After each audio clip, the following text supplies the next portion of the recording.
Cardiovascular disease or heart disease is the number one leading causes of death in our community. It's because we are seeing a higher number of major cardiac risk factors, and that includes high blood pressure, diabetes, obesity, and high cholesterol levels, as well as increasing amount of stress. Because of our diet, we have delicious meals, but most of our diets are actually high in sodium or high in salt, a lot of fat, and also a lot of processed carbohydrate. We tend to probably underplay a little bit our symptoms.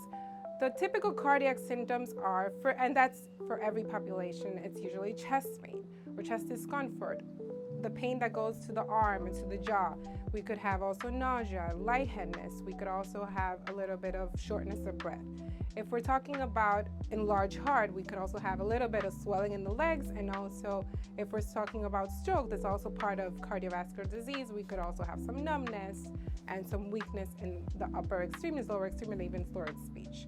However, those are the typical symptoms, but us as Hispanic, like I mentioned, sometimes we tend to not overreact, and maybe because it could be a little bit of a language barrier and we don't know how to express or how to report these symptoms. And maybe we could just be presenting as a little bit of stomach heartburn. You have to be careful with that. I know there's a lot going on, but you have to pay attention to your health.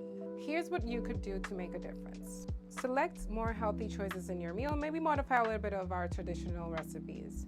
Let's be a little bit more active, okay? I want to see you exercising a little bit more. And 3, just go to your regular appointments.